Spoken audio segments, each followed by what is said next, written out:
Hey guys, it's Mike here, and in this video I'm going to show you a bunch of Excel skills that are going to help you pass your Excel 2013 MOS exam.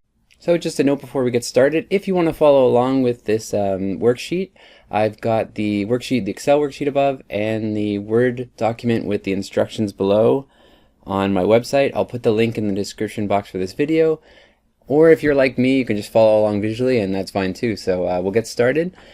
We're going to insert a column for our first step. So whenever you insert a column, you have to highlight a column. So we're going to highlight column B, and then whenever we right click and press insert, it'll insert the column to the left of whatever column we highlighted. So that's why we select column B to insert a new column B, and then we'll have an empty column here, and that's it for step or task 1. Task 2 asks us to enter a new data into this column. So in the first part in B2, we're going to type in year, so make sure you type in what's ever in between the quotation marks and not the quotation marks. I know I say these on all the practice videos, but that's a very important thing.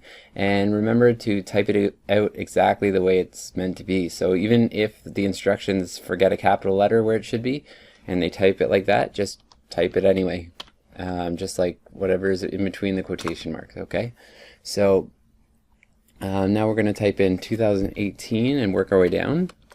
And I'll type in 2017 just like the instructions tell me to. That way Excel recognizes a pattern, because if we just did 2018 and try to autofill down, sometimes it'll just copy and paste 2018. That's not what we want. We sort of want the years in from largest to smallest. There we go. So that's step 2. Okay. So if you're following along, I'm not going too fast for you, but we'll go to step 3, modify text in cell 1. So cell A1, change the text to Stanley Cup winning teams. Oh, there we are, but let's just delete that. So I clicked on it. Let's say it said something like best teams. Okay, and then I would just click on the cell, and now you can just start typing over top of that. That's kind of how Excel works, so I'll just start typing over top. Stanley Cup, and again, type what's ever in the quotation marks. Don't include the quotation marks on these exams. You will lose the marks for that. So, and make sure that the capital letters and the spelling are identical to what's in the task here. So the Stanley Cup winning teams. And then that's it. So just replace that text. So it starts off pretty with some pretty straightforward questions. Apply a cell style in the range A2 to G2. So that is, now don't confuse this with fill color. So this a cell style is not the cell fill color. Okay, it's the styles in here in the Home tab, and we'll just click the drop arrow, and we've got some more. Sometimes you're asked to put heading 1 or a title. But we're asked to put light blue, 40%, accent 5. So that's this one right here. Okay, again, don't confuse style for fill color. Style has a lot of things with it, like fill color and font choice as well. So, okay, so that's cell style. All right, so number 5 asks us to change the number format in the range G3 to G13 to 2 decimal places. So that one you can do in 2 ways. You can do in the numbers group here, just increase decimal to 2 by clicking twice, or you could go down to the numbers dialog box launcher, and then if this was at 0, just increase it to 2 decimal places right in the numbers tab. So that's it for step 5. We're going to change the cell alignment in A3 to A13. Okay, so it's right aligned, so we can see that it's right aligned, but there's more to it than that.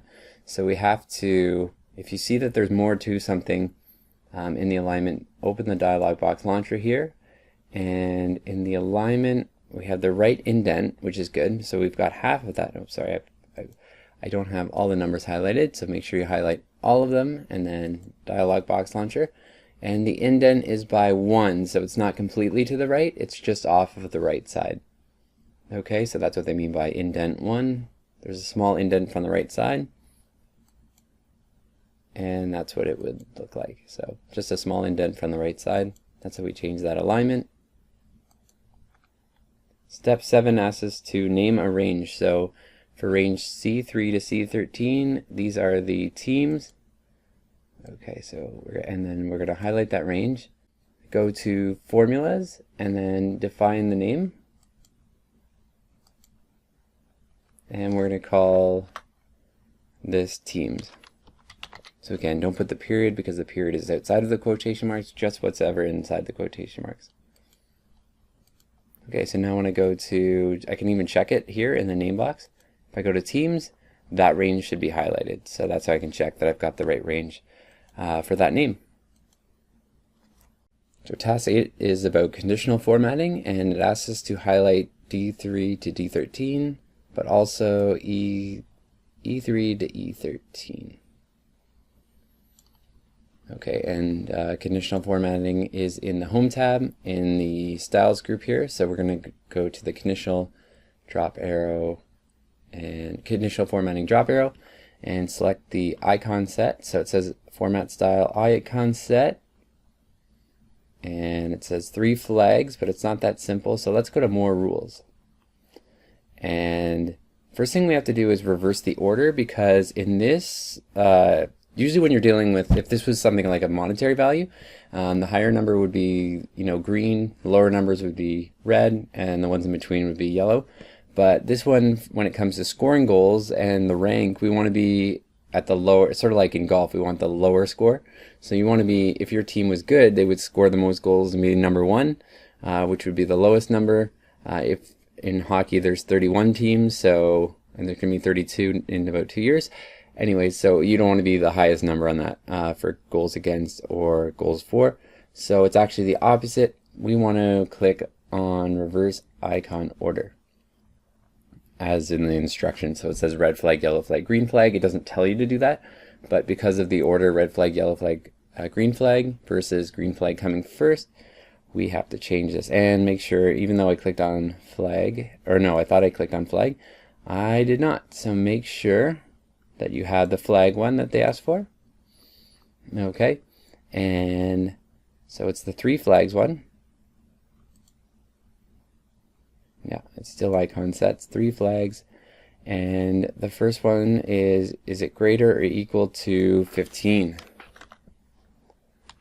So if there's 31 teams, that's roughly half. If you're just average at that point. So for these teams that have won in the goals for, goals against category, if they're above 15, they're kind of just average. So in that category.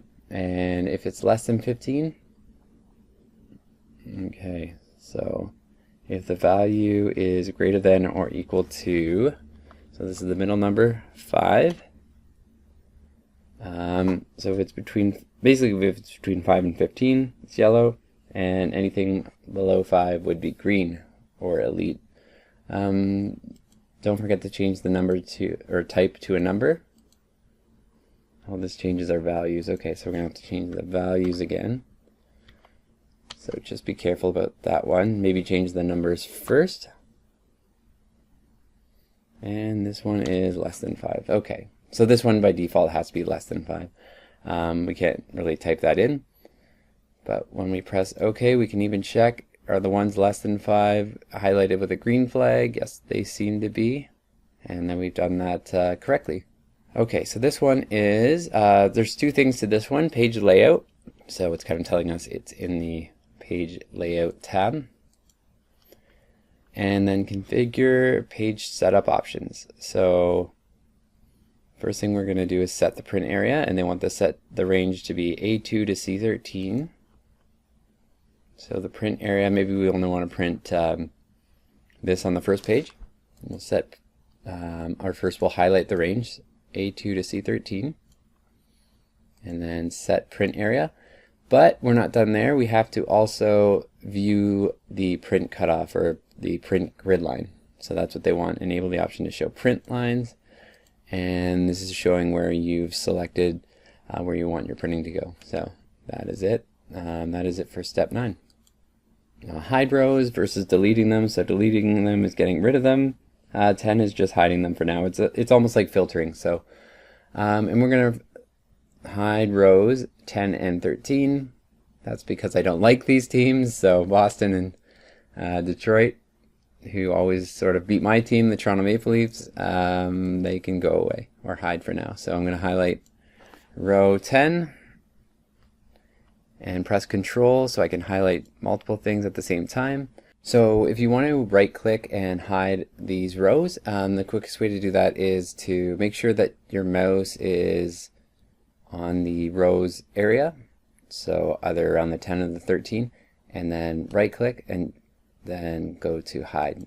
If you right click away from this area, it won't show the hide option. So just so you know, so you have to be in this sort of rows area, and then that's it for step 10.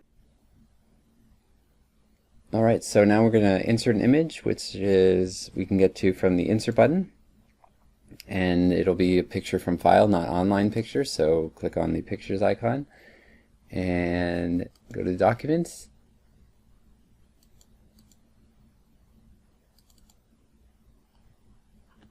and we have hockey champions. I did zoom in a little bit, so I'm going to have to zoom out so I can move this picture to the right of our text.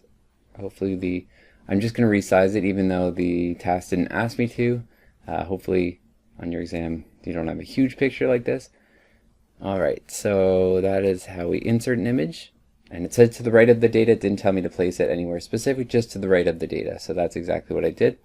Now we have to crop the image. So if I click on the image, the instructions say crop the shape, rectangle, diagonal corners rounded.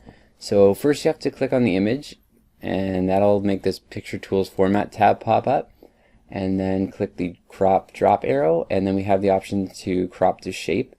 And you sort of have to be familiar with some of these because you might be asked for one that you haven't seen before. The one we're looking for is on the very far right, the rectangle, diagonal corners rounded. So we're going to apply that effect and then make sure that it was applied so that the two corners become rounded. So that's exactly what we want.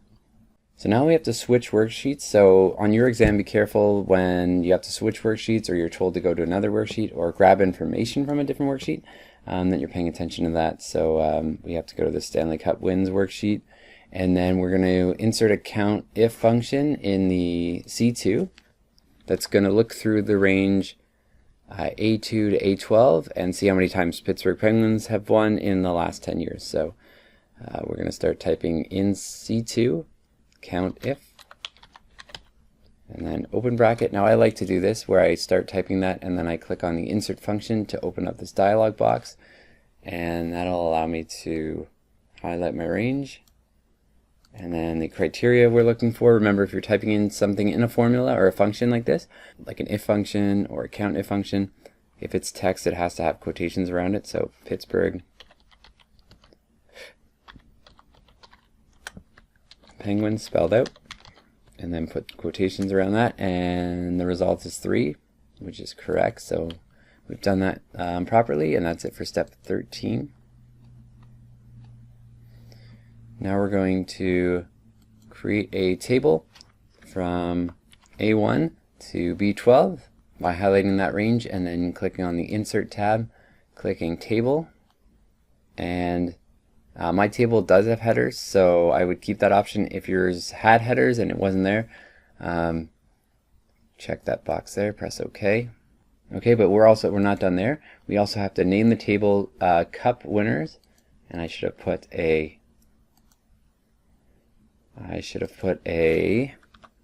underscore there because whenever you're naming a table there can't be spaces. So usually it'll be something one word or something separated with an underscore. So Cup Winners, again, don't put the quotation marks, and make sure I've spelled that right, and press enter. Now if we click outside and click back again, the table name should be Cup Winners. Okay, so that's it for step 14. Step 15 asks us to modify the table, so the one we just did.